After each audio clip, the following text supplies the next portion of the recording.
بسم اللہ الرحمن الرحیم۔ انسانوں کے بندر بننے کی ابتدا حضرت داؤد علیہ السلام کے دور میں ہوئی۔ اس واقعہ کا پس منظر کچھ یوں ہے کہ حضرت داؤد علیہ السلام اور ان کی قوم سمندر کے کنارے ایلا نامی گاؤں میں رہتے تھے اور ان کی تعداد 70,000 کے قریب تھی۔ یہ قوم بڑی ہی خوشحال تھی۔ اللہ تعالیٰ نے اس قوم کو بے شمار نعمتوں سے نوازا تھا۔ سمندر کے جس کنارے یہ لوگ رہا کرتے تھے وہاں مچھلیوں کا ڈھیر ہوتا تھا جس کا یہ لوگ کاروبار کرتے تھے۔ جب یہ قوم ڈھیروں نعمتیں پا کر خوشحال ہو گئی تو اللہ تعالیٰ کی نافرمانی پر اتر آئی اور طرح طرح کے گناہوں میں مبتلا ہو گئے۔ پھر اللہ تعالیٰ نے اس قوم کا امتحان لیا اور حضرت داؤد علیہ السلام کو وحی بھیجی۔ حضرت داؤد علیہ السلام نے اپنی قوم کو بتایا کہ اللہ تعالیٰ نے ہفتے کے دن کے شکار کو حرام قرار دیا ہے کہ ہفتے میں ایک دن شکار نہ کیا کرو۔ اتوار سے جمعہ تک جتنا شکار پکڑنا ہے پکڑ لو، لیکن ایک دن اللہ کی عبادت کے لیے مخصوص کر دو، کیونکہ یہ اللہ کی طرف سے امتحان تھا۔ اتوار سے جمعہ تک وہ زیادہ مچھلیاں نہ پکڑ پاتے، لیکن ہفتہ کے دن وہ دیکھتے تو بڑی بڑی مچھلیاں سمندر کے کنارے ہوتی۔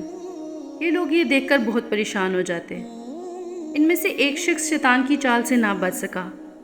وہ شخص شیطان کے بہکاوے میں آ گیا اور اس کے کہنے پر ہفتے کے دن کانٹا لگا کر ڈوری کو سمندر میں ڈال دیتا تاکہ مچھلی کانٹے میں پھنس سکے۔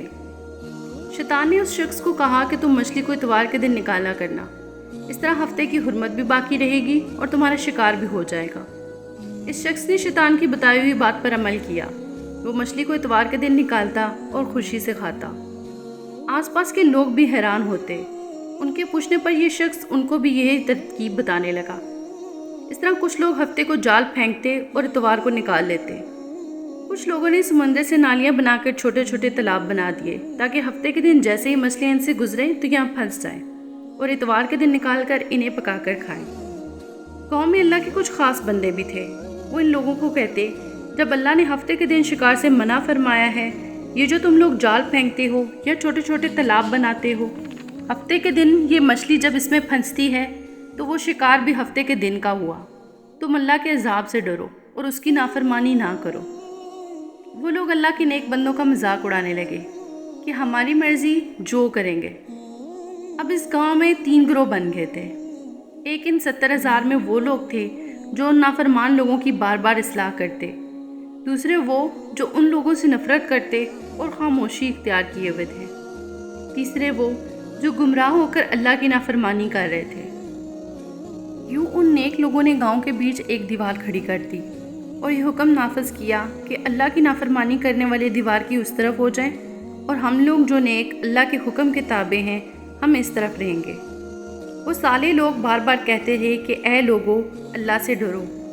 قوم سمود اور قوم لوط کا جو حشر ہوا اس کو یاد کرو اور اللہ کی نافرمانی نہ کرو، ورنہ تم پر بھی کوئی عذاب آ جائے گا۔ لیکن وہ سارے نافرمان جن کی تعداد تقریباً 12,000 تھی، سارے ہنستے رہے کہ یہ تو سب کتابی باتیں ہیں، ہم پر کوئی عذاب نہیں آئے گا۔ بس وہ گروہ 2 حصوں میں تقسیم ہو گیا۔ نافرمان لوگ دیوار کے اس پار ساری رات ہنستے رہے اور وہ نیک لوگ اللہ سے دعا کرتے رہے۔ جیسے ہی صبح ہوئی وہ نیک صالح لوگ اٹھے۔ انہوں نے محسوس کیا کہ دیوار کے اس پار کسی انسان کی آواز نہیں آ رہی۔ جیسے ہی انہوں نے دیوار کے اس پار دیکھا وہ سارے لوگ بندر کی شکل میں تبدیل ہو گئے۔ صالح لوگوں نے اپنے رشتہ داروں کو ان کے کپڑوں سے پہچانا۔ وہ لوگ چیخ چیخ کر رونے لگے، اللہ سے معافی مانگنے لگے۔ لیکن اللہ کا عذاب جب آتا ہے تو وہ ہو کر رہتا ہے۔ وہ 12,000 جو بندر بن گئے تھے کچھ بھی کھا پی نہ سکتے تھے اور 3 دن بعد وہ لوگ مر گئے۔ اللہ پاک سے دعا ہے کہ ہمیں نافرمانی سے بچائے اور ہمیشہ توبہ کرنے والی زبان عطا کرے، نیکی کرنے کی توفیق دے اور نیک راہ پہ چلائے۔ آمین۔